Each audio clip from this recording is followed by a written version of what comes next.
All right, so I know you kind of explained it before, but what was that moment where you're like, the drums, that's what I want to do? My brother was a drummer in the Warriors, and he bring the drums home, and I'm like, hey, I want to be a drummer. That's neat, you know.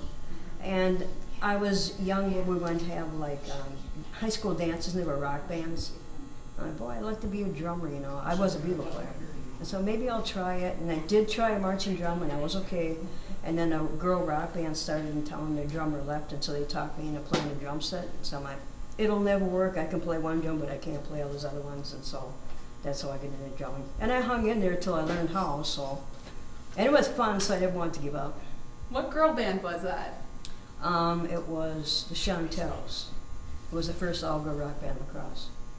You guys actually got some Tribune recognition when you played for the Chantels. Mm-hmm. How did you guys start to become good and big here? Practiced a lot at one of the gals' houses and on the job, you know, the jobs we got. And then eventually 2 girls quit, and then we hired 1 male, so then it was 2 girls and 1 guy. And it was his first band, and he was like 16, a very, very excellent lead player. Ken Gaynor, he's been around playing in rock bands. And then we hired another male to play bass because our lead singer didn't want to play bass anymore. She wanted to be lead singer. So she quit playing bass guitar and became a singer. And then we hired a piano player who was a good friend of mine. And so we had like a 5-piece rock band. And they were starting to get pretty good. And then this gal came home from the Army and wanted her job back in the band, so I had to leave because the other ones were best friends. So I left and I had a rock band with 2 brothers named Tom and Randy Baker. And the band was called The Exit. And then I got tired of playing, so I quit. And then I got, later on, some country band wanted me in Foggy Mountain Express, which is from Holcomb, Minnesota. Very excellent band. And then after that, I went into country after that, all different country bands. You know, the thing is, when you woke up this morning, and I don't know if you know, 700,000 people have seen you play. No, I didn't know. What is that number like to you? What do you think about that? 700,000 people. Fantastic. Fantastic. Why is that fantastic? Because of all the bars I played in, I was in business for 20 years. You know, a packed bar would probably be, 50 to 100 people at the most, but I've never played a really large audience before, except one time with my all-girl rock band. We played a Pepsi party at Mary Sawyer Auditorium, and it was like filled with high school kids, and kids maybe like 15 to 17 years old. And then it was really a large amount of people, and it was like fantastic looking at these people, like, wow, I feel like a star, You ever want that? Yeah, I have wanted it, but I never pursued it because I never thought I was ever good enough to get it, and because so many people try but never succeed.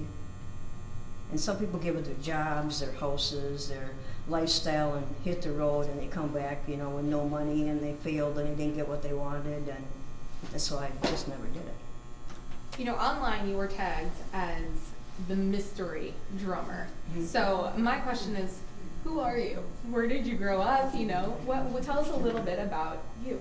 Mm-hmm. I grew up in La Crosse, been born and raised here all my life. I went to all my schools here, went to graduate from Aquinas High School, and that's about when I started drumming with the rock band. And then after school, I loved the music, so I got into other rock bands. I got into country western bands, and I had all different kinds of employers, full-time employees, but I always kept the band, and I always kept the band for 20 years. What was your day job? What was that? What did you do when you worked? Oh, wow. I've had, my first job I think was a billing clerk at Mullen Photo, which went out of existence years ago. I was a route driver for Click Distributing, delivered cigarettes to gas stations and bars. I worked in factories, train company, Northern Engraving, Metallics, and I always wish I could get out of that work and be a full-time musician because it was a lot more fun, so I always had to have another job. And so the last job I've had, I was 20 years in the cleaning business.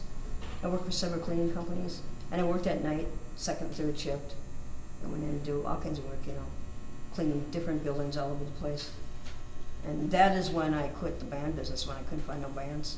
So I was working like 60 hours a week in the cleaning business for 20 years, and kind of wore me out, but that's it. So you're doing all these other jobs, you know, in your spare time. Did you find yourself kind of, finding countertop, practicing? Like, did you ever try to practice on anything you could get? Did you have your own set? I had my own drum set, but most of my life I lived in apartment buildings and I couldn't practice at home, so I had to wait till we did it on a job, or once a week if I had a band and we practiced at their house. And then I think there was only a couple places where I could practice the drums, and I just, had a good time playing by myself, or I use it as an anger outlet. If something was wrong at work and I'm like, oh, I was really mad, I come home and first thing I do is beat the hell out of the drums, and I found out that it really relieved my frustrations, By the time I was done with my drum solo, I'm like, oh, I feel much better now, the anger's gone. So I kind of use it like an anger outlet too, so it's kind of neat.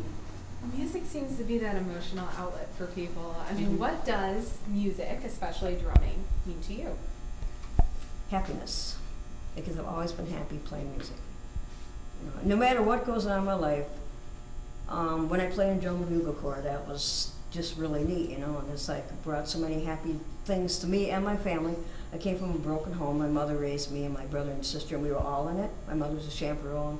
My brother and my sister were in it, and it's like it gave us a lot of things we couldn't have gotten traveling with the drum corps to different places and being in parades. It was exciting and it was fun, and it was like music was always fun to me, no matter what.